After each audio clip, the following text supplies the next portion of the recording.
کرنے کی کوشش کریں گے۔ کامیاب اور ناکام دنیا میں یہ دو کوالٹی ہے، کچھ لوگ کامیاب ہیں، کچھ لوگ ناکام۔ میں نے کامیاب لوگوں کی زندگی کے بارے میں غور کیا اور میں نے کوشش کی کہ ذرا جاننے کی کوشش کروں کہ کامیاب کیوں لوگ ہوتے ہیں اور ناکام کیوں ہوتے ہیں۔ تو غور سے سنیں، کامیاب لوگوں کی پہلی خوبی یہ ہوتی ہے کہ وہ کوئی بھی کام وداؤٹ پلاننگ نہیں کرتے، ان کے پاس پلاننگ ہوتی ہے۔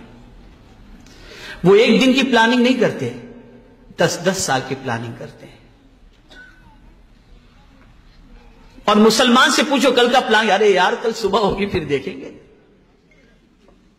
صبح ہوگی پھر دیکھیں گے، کوئی پلان نہیں ہے اس کے پاس۔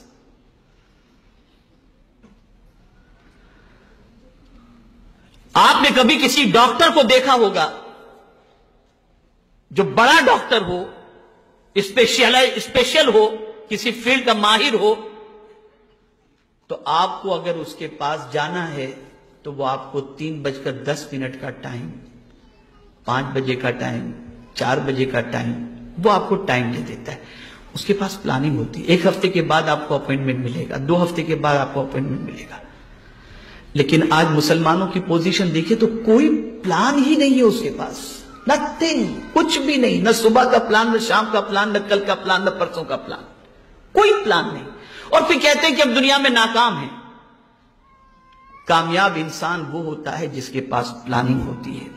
تو اگر آپ دنیا میں کامیاب ہونا چاہتے ہیں تو آپ اپنے بیڈ روم کے اندر آپ باقاعدہ ایک چارٹ بنا کر کے آویزاں کر لیں کہ مجھے اتنے بجے اٹھنا ہے، اتنے بجے ادھر جانا ہے، اتنے بجے ادھر جانا ہے، اتنے بجے ادھر جانا ہے۔ میں خود میری آفس کے اندر، میری آفس کے ساتھی سے میں نے کہا کہ میری آفس کے اندر آپ اس دیوار کے اوپر ایک بورڈ لگا دو کہ وقت کی قدر کریں۔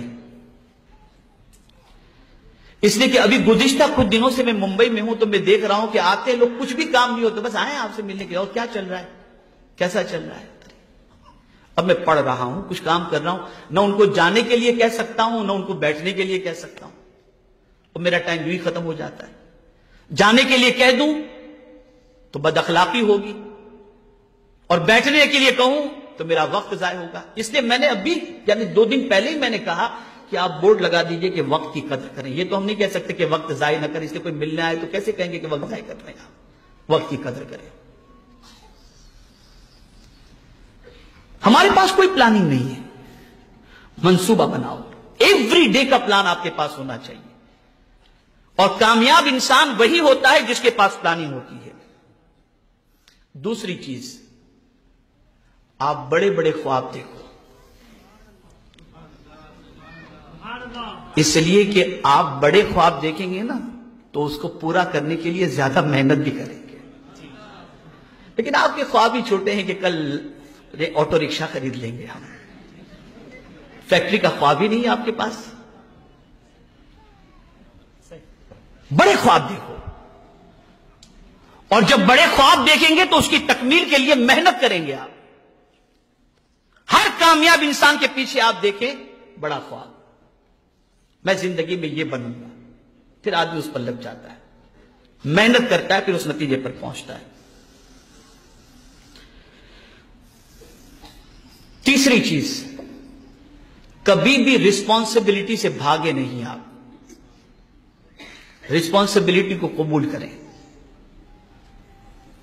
ذمہ داری کو قبول کریں آپ۔ اور ذمہ داری وہ قبول نہیں کرتا جو بالکل کاہل ہوتا ہے، جسے کچھ کر گزرنے کا جذبہ نہیں ہوتا، اور ذمہ داری وہ قبول کرتا ہے جس کے اندر کچھ کر گزرنے کا جذبہ ہوتا ہے۔